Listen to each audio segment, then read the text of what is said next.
Doctor Baba Saheb Ambedkar open university.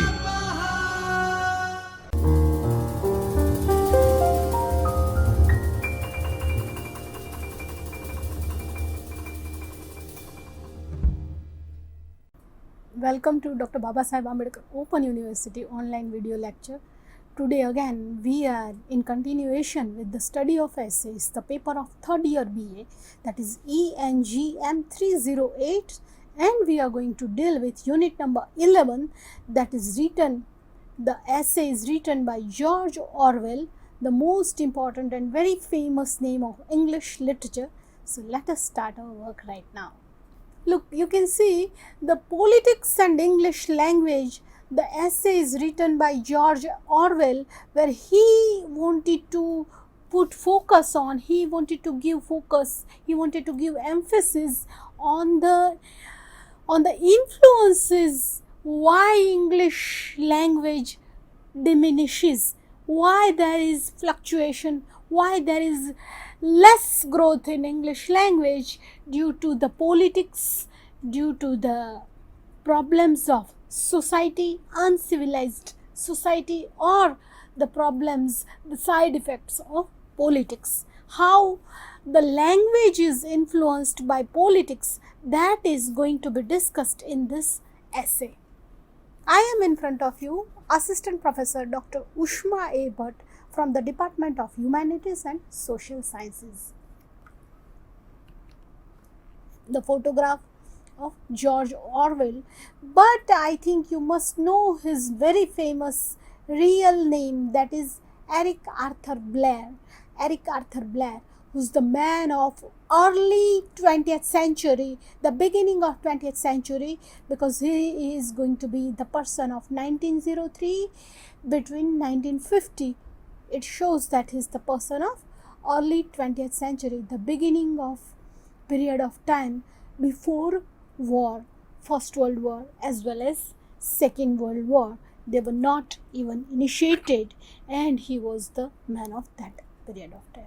Was an English novelist and poet, essayist, journalist and critic even, who wrote under the name of George Orwell. Everyone knows he is very famous English novelist, but you must remember over here that he had given the contribution in the field of essays, because we are going to focus on the essay, the study of essays paper, where he had written the essay of politics and English language.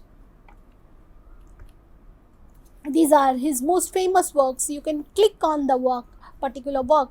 Here it is hypertext markup language. You can see the blue words. If you Google it, and you will come to know the whole summary of the work, which could be very much interesting for you when you go for reading of the 1984 novel, or if you read the Animal Farm. Animal Farm is a novella.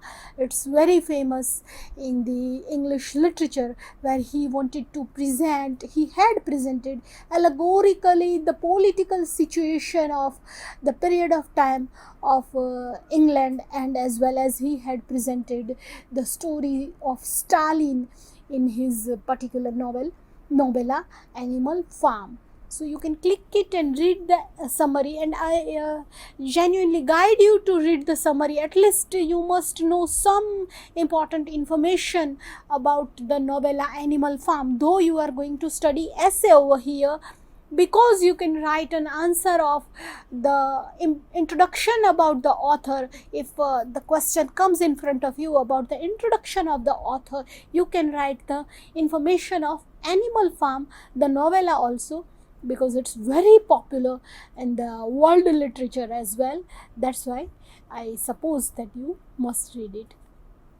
Down and Out in Paris and London, The Road to Vegan Empire, and Homage to Catalonia. These are his famous works, non-fiction works, but you can go for novels, and it would be very interesting for you to read the novels. He named the English as ugly and inaccurate. Why? Because he found certain impressions of politics and political and economic goals. They try to blur the language. They try to make the language more mixed up or weaken the language. That's why he had found this particular phrase as ugly and inaccurate when he is focusing on the 2 points. Language is used to achieve certain political and economic goals. This particular thing could be found in the topic of journalism and mass communication, even because when the jargons are used in the English language to emphasize anyone or to immune the audience, to make the audience influential, if you want to influence the audience, the writers, the readers, the people of journalism and mass communication, they try to utilize the jargons or big words, and that is merely the negative use of English language, what George Orwell had found in his essay, and he means to say over here in this essay. Look, his specific ideas of political usage of the English language, how the language could be utilized, distinguish the political and normal usage of the language. English language could be utilized, but if it is used with a particular political purpose, then it is naturally going to mar the beauty of the language. It is going to constrain the beauty of the language. That's what he wants to say over here. His main technique of English language is lucidity, keen intelligence and wit, awareness of social injustice. Look, these 4 things should be found in any write-up of English literature, English language, what he focuses over here. But unfortunately, that is not found during his period of time. You can see that he is the man of 1903 to 1950, the most crucial period of time of the world. There was First World War, there was Second World War, of course there were the colonialism, there was the imperialism, and there were even during the 1950s certain colonial impressions of the language. And because of all these things, he might have been talking about the political and economic goals, and because of that the language suffers because of these reasons. And most importantly, his rejection of totalitarianism. Look, when you want to utilize totalitarianism, of course you are not going to be focused, you are not going to be point oriented, you are not going to see the minimal part or the selective part. That's what he wants to say over here. His politics and the English language, this is the essay where he had talked about different usages of English language. He means to focus on normal English language, but if it is written with political or economical goal, then the beauty of the language would be lost. That's what he says here.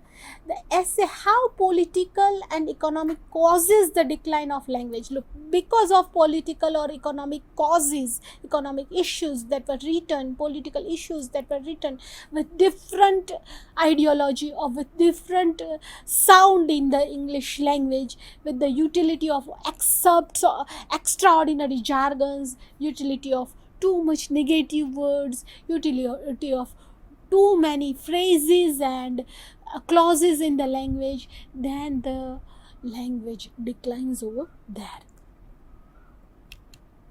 How language is designed to make lies.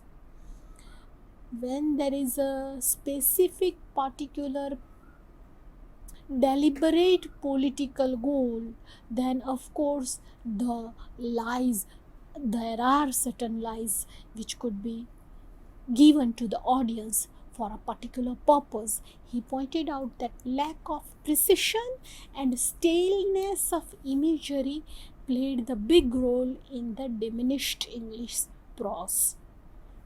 He means to say that staleness of imagery must be removed, it must be eliminated from the true English language, from the beautiful English language. Otherwise, the language diminishes. That's what he wants to say. Look, the thematic sentence of the thematic sentence of the essay is very much significant, because you are going to write the main answer with a view to this sentence. The English language is in a bad way. Here, George Orwell puts emphasis on how the other influences, the other goals, how they try to put the language on the secondary stage, and what are the things that comes in front of you due to the unnecessary usages or wrong usages of English language. Any conscious trouble against the abuse of language is often considered a kind of a social criticism. Look, here he bluntly says that it brings mere social criticism when a person uses the abusive language. He stressed about the need of fight against the imprecise and unclear use of language. Either the language should be clear, concise, without any errors, or one should take pain to make the language true. Otherwise, it seems to be very imprecise, very unclear, and of course, clumsy and poor one. Orwell gave an example of a drunkard.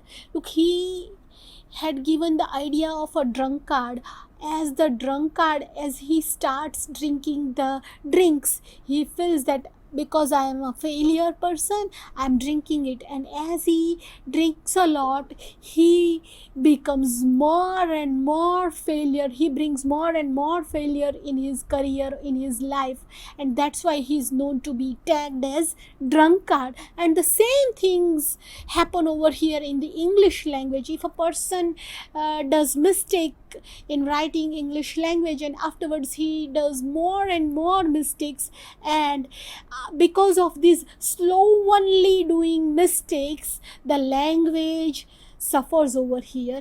That is what he wants to say in his essay. The condition of English language and the speakers who considers themselves failure, just like the drunkard. Look, both the things are similar. There are two similar things, and he compared the English language and the fluctuations and the diminishing English language as a situation of the drunkard. Very sincerely he wanted to say that the language becomes more weak and full of errors just because of the trivial thoughts of the speakers, just because of the trivial usages of the writers of English language. It may happen.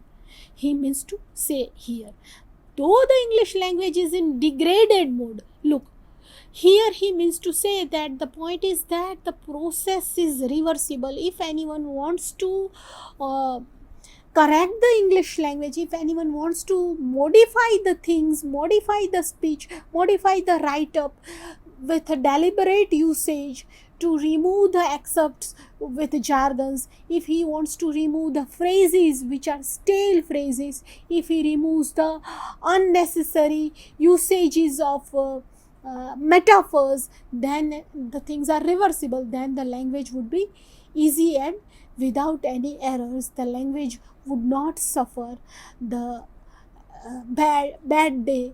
That's what he was telling in his earlier quotation in his first sentence, in the thematic sentence. The fight against the bad English is not frivolous, look, and is not the exclusive concern of the professional writers. He said that the fight of every individual who speaks English language should be a cautious person. He or she should be very much cautious, and they can genuinely utilize, and they can genuinely modify the language even if they take care. Unclear language. Look, these are the examples of unclear language. He wanted to highlight the vices of the speakers of English language. The first excerpt is Professor Harold Lusky's collection of essays in his freedom of expression. He had utilized 5 negative accepts, and the 5 negatives were utilized in the statement of 53 words. Mind well, try to think about that excerpt of Harold Lusky, who had utilized 53 words in a single statement. How longer the sentence would be, how longer the statement would be.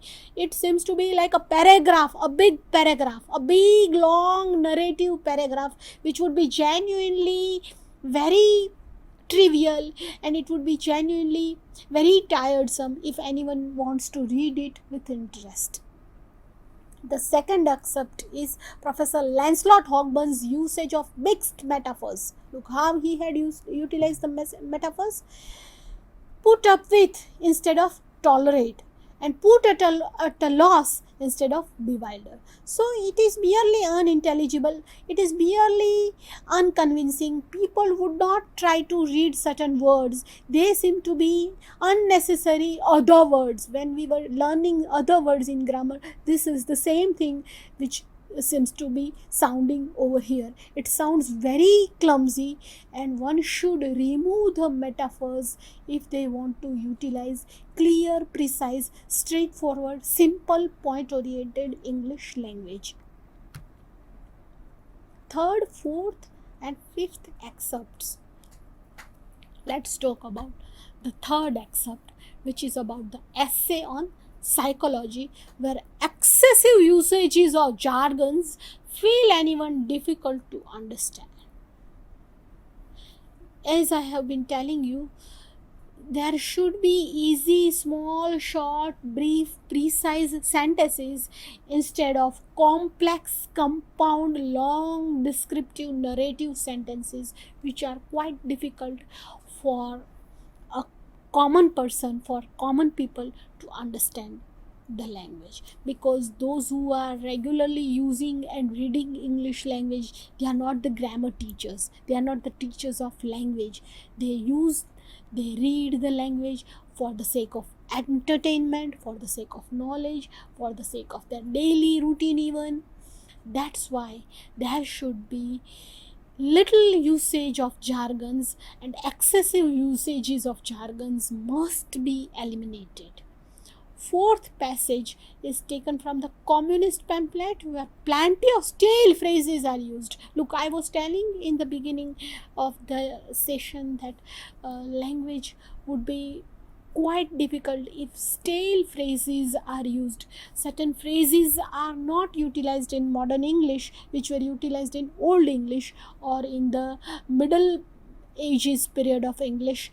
Every decade has new phrases. As for example, log out, sign in, sign out, launch, install, delete. These are the usages of words which are used because of computation and technology and the development of technological era.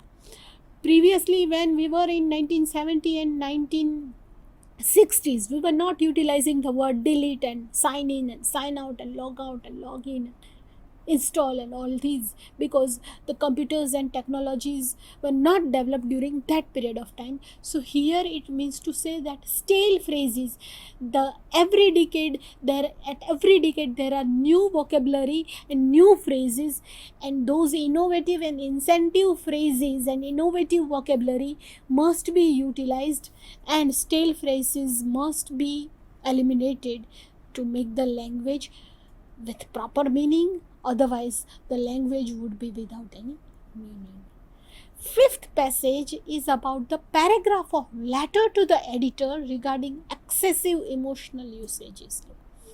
It is not a melodrama, or there isn't any kind of a dramatic monologue where you wish to show the emotions like the Shakespearean era or the dialogues of dramas of Shakespeare.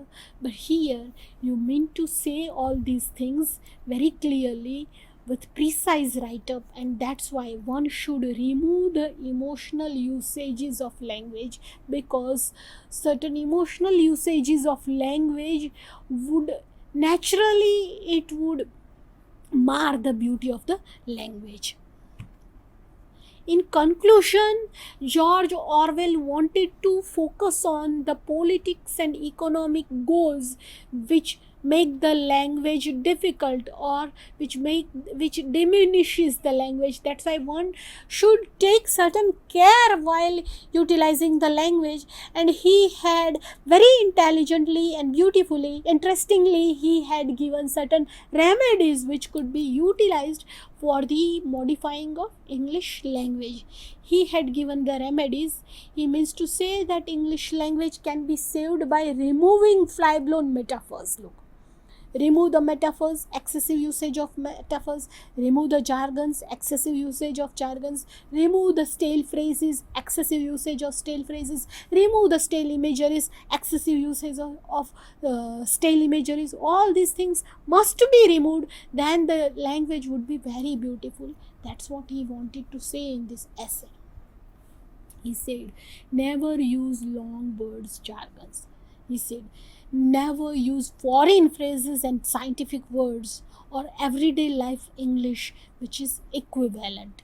One should sound proper when reading the excerpts. That's what George Orwell wanted to say over here in his essay. In conclusion, we can say that Eric Arthur Blair, George Orwell, had given the best ideas and the best remedies to make the language without any errors, and the politics and economics of course influences English language. Here the session ends over here. We are going to meet again for ENGM 308 and unit number 12 in the next session. Till then, goodbye and good luck. God bless you. स्वाध्यायः